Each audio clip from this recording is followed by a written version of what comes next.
Bom dia a todas e todos, bem-vindos à Matrix. Hoje o tema que nós iremos trabalhar, eu vou explicar para vocês, é para a gente concluir o Max Weber na aula de hoje. Na semana passada, na semana retrasada, aliás, lembra que a gente trabalhou 2 semanas de filosofia seguidas? Lembra?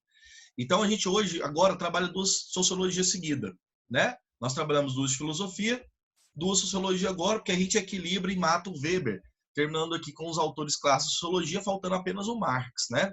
Aí o Marx, na semana subsequente à próxima, a gente trabalha, daqui 2 semanas a gente trabalha o Karl Marx. Fechou? Beleza? Então vamos lá? Eu lembro que eu havia começado com vocês teoria da dominação. Confere se eu trabalhei pelo menos o primeiro tipo de dominação ou a definição de Estado moderno no Weber. Só para lembrar vocês aqui, eu fiz uma modificação naqueles slides, né, que eu produzi, que você, eu acho que eu até enviei para vocês. Se não, eu acabei de enviar agora para a escola disponibilizar para vocês, tá? Eu organizei os slides e coloquei um pouco mais de conteúdo nele sobre Weber. Ficou em 13 partes específicas. E aí a gente precisa, eu preciso até mostrar para vocês o que eu mudei nele, para vocês entenderem. Lembra que na aula passada, olha aí para vocês verem os slides aí, ó. Lembra que na aula passada eu trabalhei com vocês no Weber o Dilthey, né? A questão do método compreensivo, o que é ação social, lembra? Tipos ideais, beleza? Aqui eu trabalhei esses 4 tipos de ação social com vocês e comecei a falar de Estado moderno, foi isso? Confere se eu parei aqui ou se eu entrei já em dominação. Confere, por favor, pro Titi aí para mim. E como são várias turmas e eu estou trabalhando no mesmo conteúdo, terceiro e 3 turmas de curso, eu fico meio perdido aqui, né, não saber exatamente onde eu parei. Veja se eu trabalhei Estado moderno.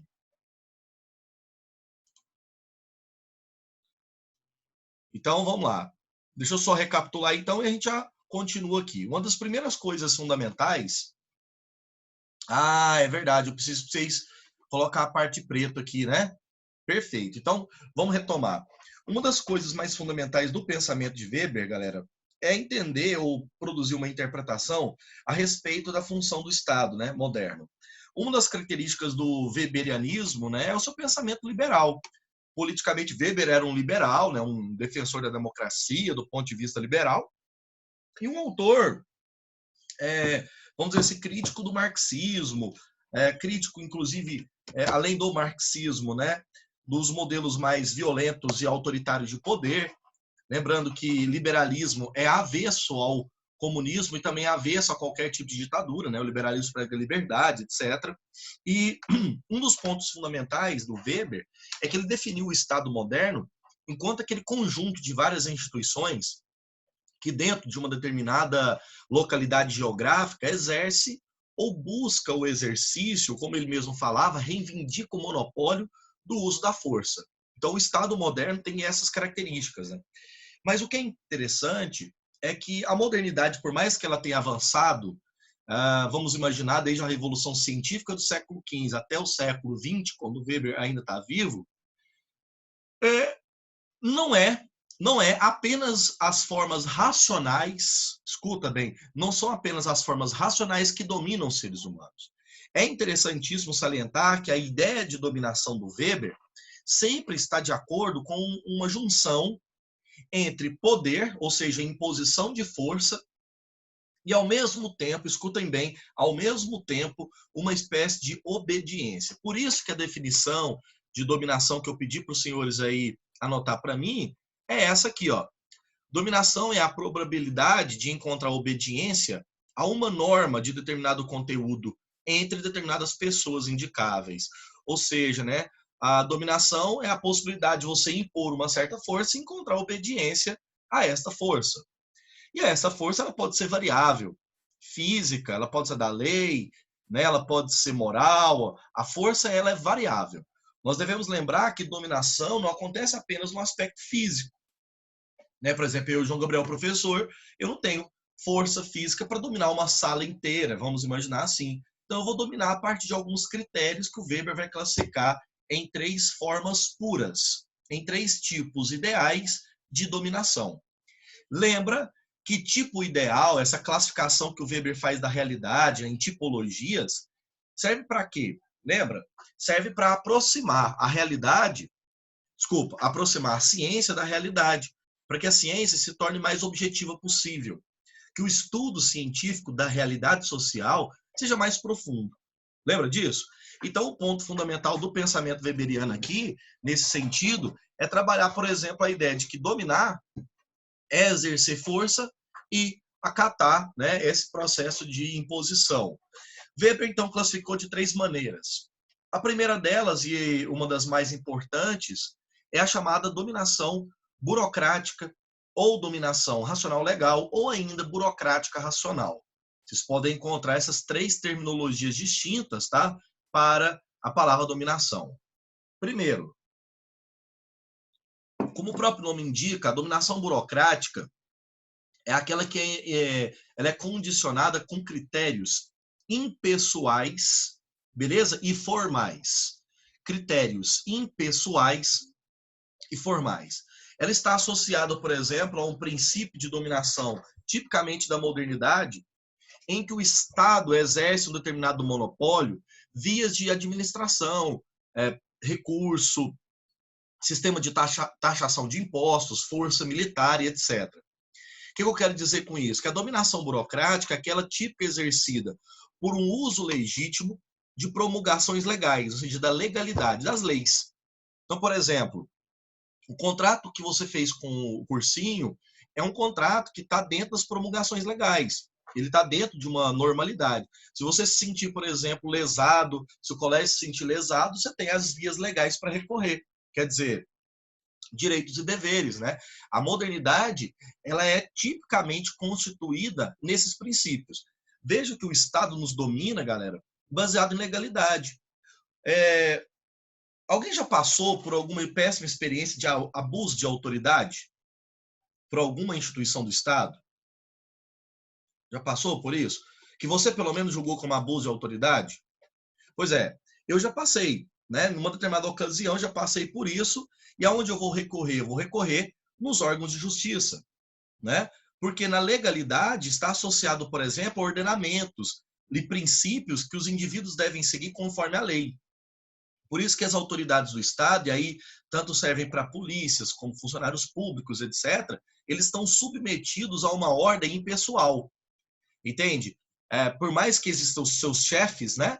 Eles não cumprem essas medidas em função do chefe, mas em função da lei, da autoridade baseada na função administrativa dela. Então, vamos supor aqui uma ocasião aqui básica, né? Um determinado soldado cumpre uma função que um tenente lhe ordena. Não é o tenente, não é a pessoa A, não é, por exemplo, José, mas é o tenente José, ou seja, a autoridade do funcionalismo racional, ou seja, orientado no exercício de lei, né, de ordenamento. É tipo de sociedades modernas e complexas.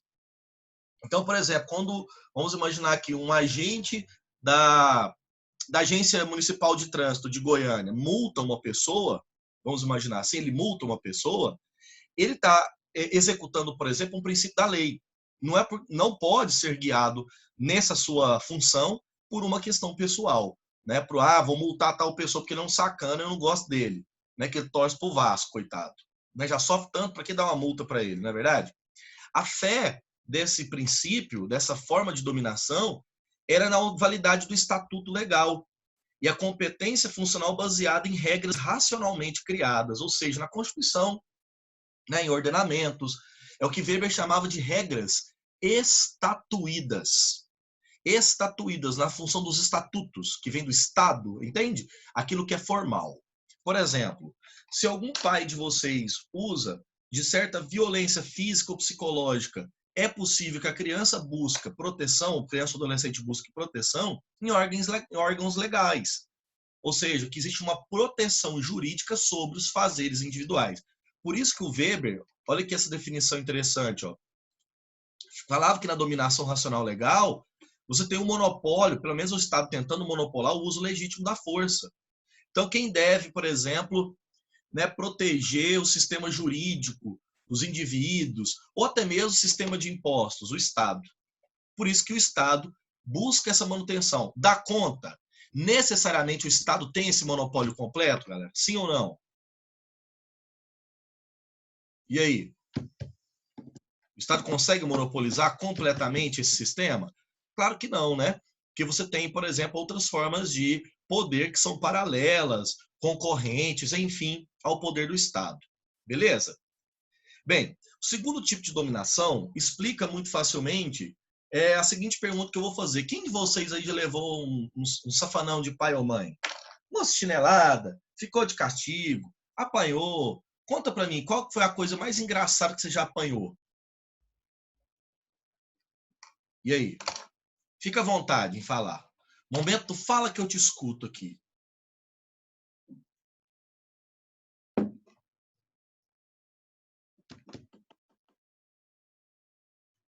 Perfeitamente, Sandro. Tudo aquilo que está fora dos princípios em que a lei não promulga é abuso de autoridade, né? Ou seja, se não está reconhecido pela lei, é uma forma de corrupção, né, da lei. Então, a dominação legal é tudo aquilo que se assenta em cima de princípios baseados na lei, ok? Vamos falar um pouco sobre dominação tradicional.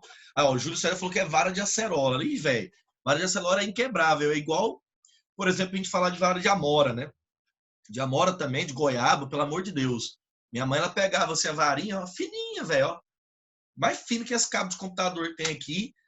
Sacudia, ela saia fazia assim, ó.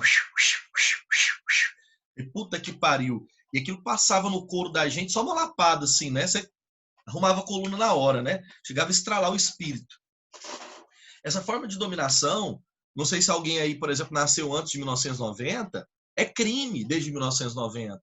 O Estatuto da Criança e do Adolescente condena esse tipo de prática como algo criminal. Então, esses poderes, por exemplo, constituídos em tradições, são aqueles que estão associados a costumes, solidificado no tempo.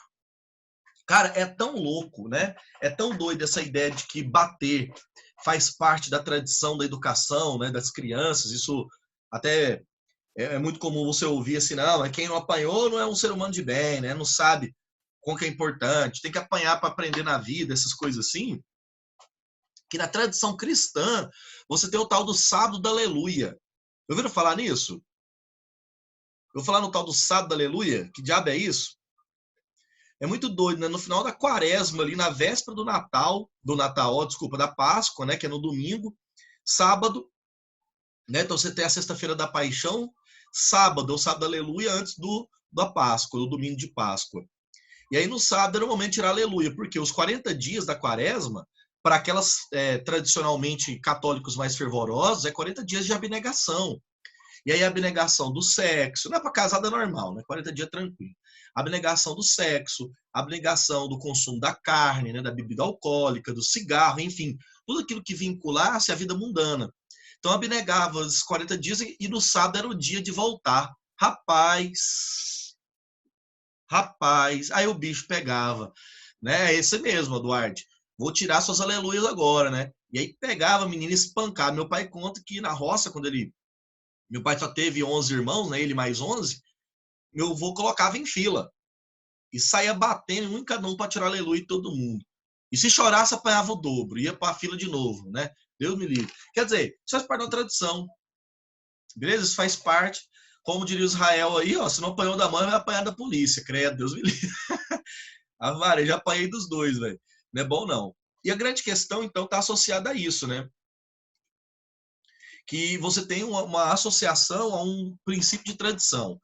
A dominação tradicional é associada tanto em costumes que ela explica o sistema patriarcal. Foi o que o Weber, por exemplo, analisou. O patriarcalismo sustenta na ideia de que quem manda é um senhor, não uma espécie de liderança, beleza? Mas a liderança que ele tem é baseada num tempo. Não na pessoa dele, mas no tempo. Se por exemplo, vamos lá. Se o pai, por exemplo, for uma figura que não tem muito carisma com os filhos, não importa, ele é o pai. Veja que está associado na ideia do pai essa deificação dessa função, dessa posição, né, tradicional, né?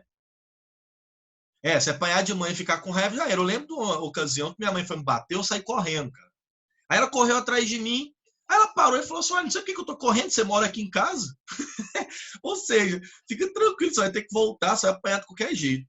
Minha mãe já me trancou dentro de casa, não bateu uma vez para eu não correr. Ave Maria. Bom, enfim. Então, o sistema tradicional de dominação é aquele baseado nesses processos baseados em costumes, né? Numa cultura. E isso é muito difícil de quebrar. Eu acredito que é muito mais fácil burlarmos uma determinada lei do que burlar uma tradição, que a tradição ela se solidifica nos costumes. E ela entra nas mentalidades e se solidifica. Beleza? Compreende? Nossa, isso é Deus, ó. Minha mãe foi bater no meu irmão de rodo, ela bateu o rodo na parede e o que quebrou voltou no dedo dela, tadinha. Foi com consciência pesada. Não, é Deus. É Deus punindo a sua mãe, porque bater não pode, tá? Quem inventou isso está muito errado. Apesar que a hora dá vontade de amarrar as crianças, mas pode bater não. Teoria da dominação, último tipo, a dominação do carisma. Né? Vocês estão vendo aí 3 figuras que têm algo em comum. Né? Algo bastante em comum, inclusive. E o Weber fez um estudo de dominação carismática bastante interessante. Carisma, galera, é o dom da personalidade. Né? O Weber vai falar de dom não no sentido que a pessoa nasça com ele, né? Que a pessoa vai nascer com esse dom, mas que ele pode ser desenvolvido. Quais seriam os dons da personalidade, as características da personalidade, né? Aquela função que vem de ordem íntima, como, por exemplo, ser uma pessoa querida. E essa função, ela ganha do público, veja, ela não tem, ela ganha do público uma certa graça devota, uma devoção afetiva. É um tipo de dominação baseada em afetos, pela figura da pessoa, e não simplesmente pelas qualidades supostamente perfeitas que ela teria, mas pelas qualidades supostamente, eu diria, religiosas. A pessoa ela ganha praticamente do público uma autoridade. Eu lembro que ali idos de 2018 para 19, em época de eleição e etc, né, 18 principalmente, muitas pessoas, por exemplo, ali falando, né, sobre o Bolsonaro, e tinha gente que falava, não, esse homem é eleito por Deus, temos que colocar ele no poder mesmo para salvar o Brasil, etc. Da mesma maneira, carisma, que também foi muito grande no Lula nas suas primeiras eleições, principalmente no seu primeiro mandato, que o Lula bateu na porta da presidência algumas vezes, né? E quando foi eleito ali de 2003 para 2004, quando foi eleito ali de 2003 para 2004, Lula ganhou desse público esse carisma. E o carisma significa aquilo que se constrói pelo público, de falar bem, falar o que o público quer ouvir, né? Ser aquela pessoa que vai determinar a sua autoridade, não simplesmente por uma característica meramente perfeita, mas por uma ideia que supostamente o indivíduo carrega do público. Claro que Weber não estudou esses 3 exemplos que eu coloquei aqui para vocês, nem viu eles, né? Mas eu falo que a dominação carismática nesses 3 ela acontece. Sabe por quê? Vejamos. A autoridade é suportada graças a uma devoção afetiva por parte dos dominados. Vargas era amado, Bolsonaro é amado, Lula também.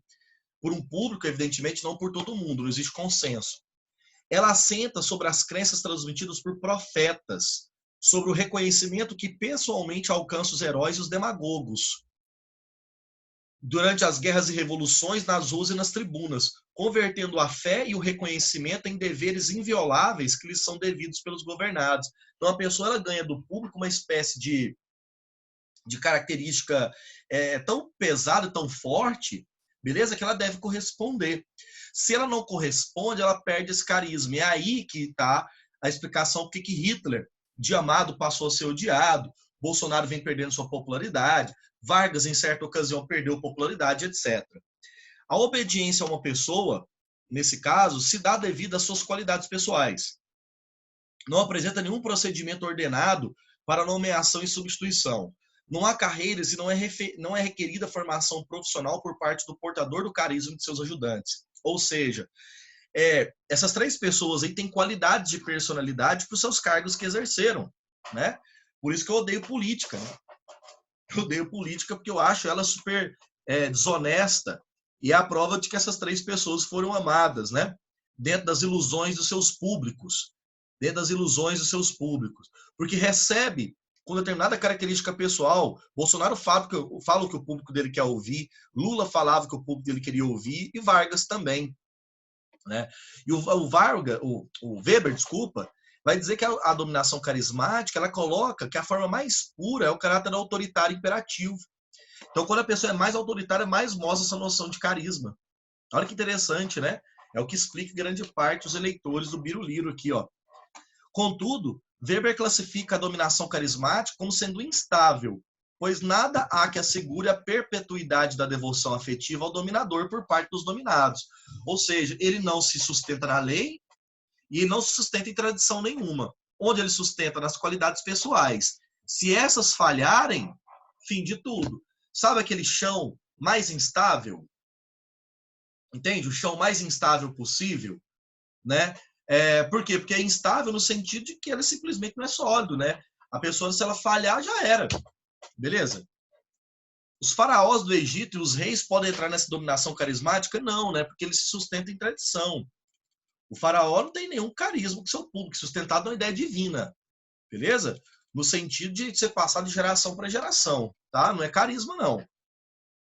Ok? Bom, esses 3 tipos de dominação vocês entenderam, tranquilo? Então, nós vamos às dominações, primeiro, racional legal, segunda, tradicional, terceira, carismática, não é isso? Os 3 tipos de dominação pura no Weber. Beleza? Dúvidas e questões sobre esse assunto, para a gente partir para outro, que é o último ponto no Weber?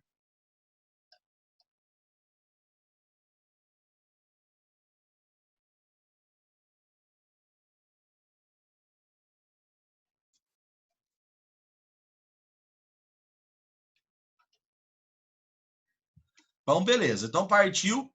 Vamos discutir agora racionalização no Weber, modernidade, né? Para a gente pensar aqui as características do Estado moderno e principalmente para entender a ética protestante, né? O mundo do capitalismo. Presta muita atenção vocês agora. Weber foi um estudioso muito profundo, eu diria o maior dos clássicos que estudou os processos de racionalização da vida. O que ele quer dizer com isso, né? Racionalização da vida, galera, nada mais, nada menos, é do que o crescente processo de cientificização da vida cotidiana. Ciência que explica os fenômenos da natureza, o fenômeno religioso vem perdendo força. Ciência que explica a questão econômica, os fenômenos místicos da economia vão perdendo força, e nós vamos criando uma realidade mais técnica. Esse processo clássico, né, de racionalização, Weber também chamou de processo de intelectualização e, ao mesmo tempo, desencantamento. O que isso significa? Desencantamento no sentido de que a vida cotidiana ela deixa de ser baseada em aspectos religiosos magníficos. Ninguém, por exemplo, em sã consciência, pode ser que seja uma parcela pequenininha da nossa sociedade, acredita que esse coronavírus é uma maldição divina. É uma punição que Deus está dando para a humanidade que é pecadora. Por mais que as pessoas possam até acreditar nisso, elas não buscam igrejas para se curar do coronavírus. Elas buscam médico, elas buscam ciência, remédio.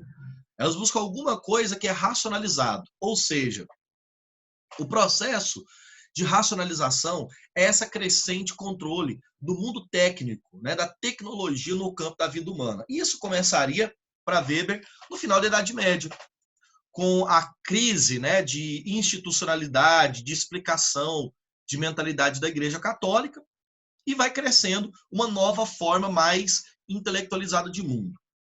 O capitalismo se desenvolve, as cidades se organizam de maneira muito mais racional. Você vê que uma cidade, galera, ela é baseada em explicações racionais, né? Avenidas que levam de um ponto a outro, cidades que são matematicamente construídas. Se você pegar as grandes metrópoles do mundo, elas são planejadas. Veja que planejamento é racionalidade. Então, quer dizer, o objetivo da vida cotidiana é despersonalizar alguma coisa que é pessoal para alguma coisa mais objetiva. Tornar a realidade baseada em meios de controle, em meios de técnicas, entende?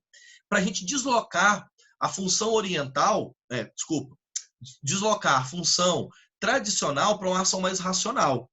Então, por exemplo, fazemos uma grande reforma urbana. Com qual objetivo? O objetivo de aperfeiçoar a cidade, torná-la mais útil, expulsar a parcela de pobreza dali. Quer dizer, não é uma coisa baseada no aspecto estético e artístico. O mundo vai desencantando. E essa expressão desencantamento do mundo, que o Weber tanto utilizava, tem a ver com esse processo claro e evidente aí, ó, esse processo claro e evidente de perda de sentido estético da realidade. A realidade ela vai se tornando lentamente, entende? Lentamente, um processo mais desencantado. Portanto, o Weber prova esse excesso de racionalidade com a teologia protestante. Por que os protestantes... E aí, eu faço um adendo aqui. Não é protestante brasileiro, tá? Por favor. É protestante europeu. Weber estudou o início da reforma protestante.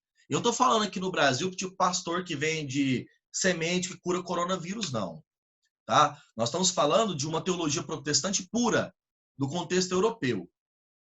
Beleza? Estou falando de uma outra realidade. Então, não vamos tentar associar com o Brasil, porque senão não vai fazer muito sentido. Weber descreveu que esse excesso de racionalização que vem crescendo a modernidade é uma espécie de jaula de aço, como ele mesmo falava. O que é essa jaula de aço? A gente habita esse tipo de realidade completamente burocrática, cheia de regras, cheia de normas, entende? Cheia de formalidade, cheia de princípios, cheia de hierarquia, de tal maneira que a gente não sai fora dela. Já viu o quanto, galera, que a essência do mundo capitalista, e Weber é um defensor do capitalismo, hein? Só que pessimista. Veja que a essência do capitalismo, tipo, trabalhar, entende? Estudar, trabalhar, comprar casa, casar, esses aspectos da vida média mediana são jaulas de aço que a gente se inclui dentro delas, é difícil sair. Por isso que o Weber usou essa expressão, se vocês verem algum vestibular, jaula de aço, para falar que a humanidade encontra-se presa a uma alegoria, é uma metáfora, que é a essência do capitalismo. É como se a gente tivesse preso que carregar nos ombros um manto de ferro pesado, né, dessa vida racionalizada. Uma vida compelida na ciência e na técnica. Nós somos obrigados, por exemplo, tempo não é dinheiro? A aula não começou 8h55 e vai acabar às 8h35. Quer dizer, o nosso mundo é dividido em partes, matematicamente racionalizado. Weber vai entender que essa vida moderna racional, tudo é técnica, tudo inclui controle, é um manto de ferro, uma jaula de aço, um habitáculo duro como aço que a gente carrega. A Adriele mandou uma questão aqui no privado. Professor, a racionalização pode ser relacionada com o bem comum interpessoal? Sim, sim. Só que a gente vem pensar, Adriele, que do ponto de vista teórico é o bem comum, mas do ponto de vista prático, você sabe que essa busca dessa racionalização, ela privilegia determinadas classes que têm poder econômico, poder político, né? Em prol dessa racionalidade, a burguesia ganha muito grana e o trabalhador fica pobre. Beleza, Adriele? Para ser bem direto aí. Então, esse mundo racional, esse excesso de racionalização, é o que Weber descreveu, então, com essa jaula de aço. Beleza? O que ele vai concluir da racionalização? Que o mundo, a partir da reforma protestante, principalmente de tradição calvinista, vocês já estudaram o protestantismo esse ano? Já estudaram a reforma protestante? Né? Na história geral? Já passou de Idade Média, já iniciou a modernidade com reformas? Porque, veja, se estudaram, devem se lembrar que a reforma protestante ela tem várias etapas, né? Então, ela tem várias fissuras internas de divergência que o próprio pensamento de Lutero causou. Então, Lutero critica a igreja, não queria construir igrejas, porém, você tem ali o pensamento de Calvino, né? Hus primeiro, depois Calvino, você tem Henrique VIII, né? Então, você tem John Cliff, você tem um conjunto de autores que vão discordar do pensamento luterano. No caso do pensamento calvinista, ótimo, vocês estão em alta idade média. No pensamento calvinista, vocês vão ver que as seitas protestantes, elas são dessacralizadoras, no sentido de que os protestantes vão desvalorizar os sacramentos, né, daquela ideia de salvação absoluta, entende? Aquela salvação absoluta em prol de um mundo mais desencantado. Exemplo, o casamento para os protestantes é fundamental, mas não é um casamento só. Você tem divórcio. Então, o casamento deixa de ser aquela coisa sagrada, única da vida, como era para o catolicismo. Vamos imaginar, por exemplo, que o batismo ele pode ser feito a qualquer momento da vida. Nos católicos, é logo após o nascimento, o mais rápido possível, lembra? Que é o primeiro passo. Então, a seita protestante quebraria alguma lógica que a Igreja Católica possuía. Por exemplo, vocês devem se lembrar que Lutero criticou muito a ideia de que a Igreja Católica condenava a prática do trabalho para usura, trabalho para riqueza pessoal, trabalho para ganhar alguma coisa em troca. Esse processo de crítica de Lutero gerou uma forma de mundo onde o trabalho não é mais condenado, pelo contrário. O mundo deixa de ser magnificado, aquela magia de mundo, crer milagre, entende? Essa forma, né, que a humanidade vai ter significa um caráter muito mais, escuta bem, muito mais desencantado.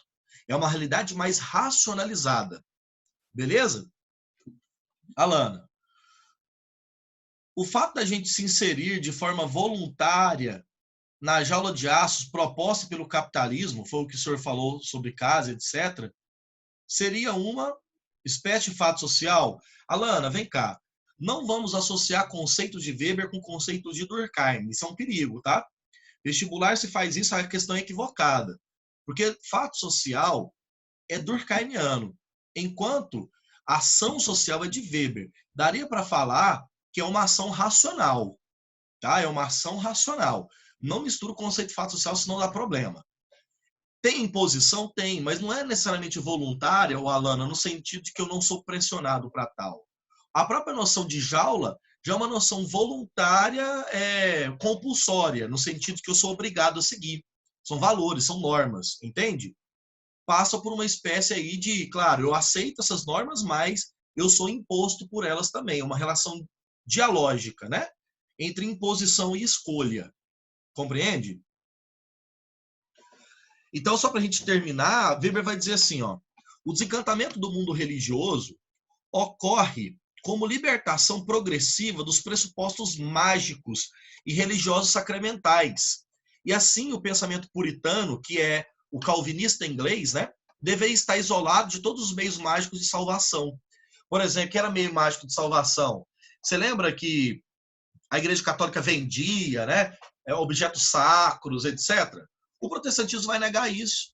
A única forma de salvação é baseada em Deus. Então, o que resta para o indivíduo que é crente, e a expressão crente que não é usada no sentido pejorativo, né, o indivíduo que crê, é o trabalho, que se realiza de forma metódica, através de regras racionais. E essa racionalização da conduta da vida chega, né, a ser irracional. Em que sentido? No sentido de que a gente vai trabalhar sempre, porque isso é uma magnificação. Eu vou trabalhar porque isso é um princípio. A salvação, quem cuida é Deus. Durante a vida eu vou trabalhar. É isso que Weber vai explicar na obra dele, A Ética Protestante e o Espírito Capitalismo, que eu vou trabalhar na próxima semana, tá? É que não dá tempo. O que eu quero dizer com vocês é o seguinte: a ótica dos protestantes, através da reforma, gerou uma nova maneira de compreender a realidade.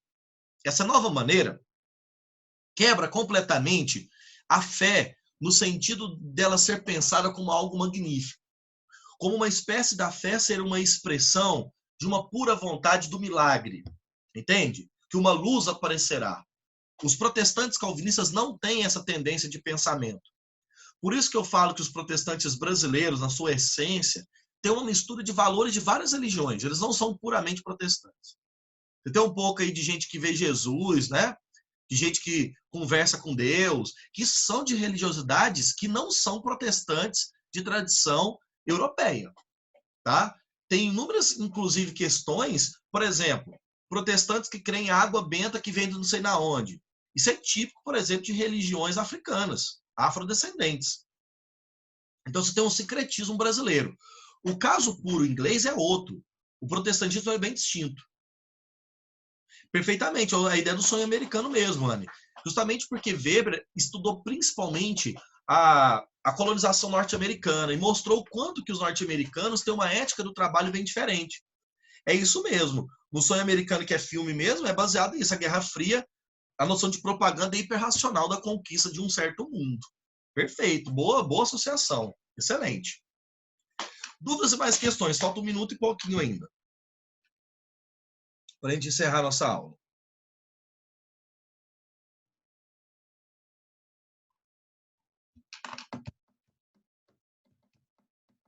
Galera, só para mostrar para vocês, então, enquanto vocês mandam dúvidas, a lista que foi enviada ao colégio para vocês, lista 9, tá? Uai, tá aqui como lista 8, desculpa, mas o correto é lista 9. Deixa eu mostrar, porque eu salvei errado. Aqui, ó. Lista 9, tá? São 11 questões, beleza? Para vocês, beleza? 10 questões, aliás, partindo da 11. Lembrando que a primeira lista vai dar 1 a 10. Então, a partir da 11, adiante, tá? Então, o trabalho pode ser visto como ação com relação a fins, perfeitamente. Fins e valores. Trabalhar vira uma espécie de princípio moral. Beleza? Além de conquistar algo, fins, também é um valor obrigatório e princípio moral. Fechou? Vai encerrar. Ó, boa semana. Se cuidem e cuidado com o caiado, hein? O caiadão vai meter um lockdown aí, vai empinar um cavalo e sair com um chicote na rua. Tchau, obrigado.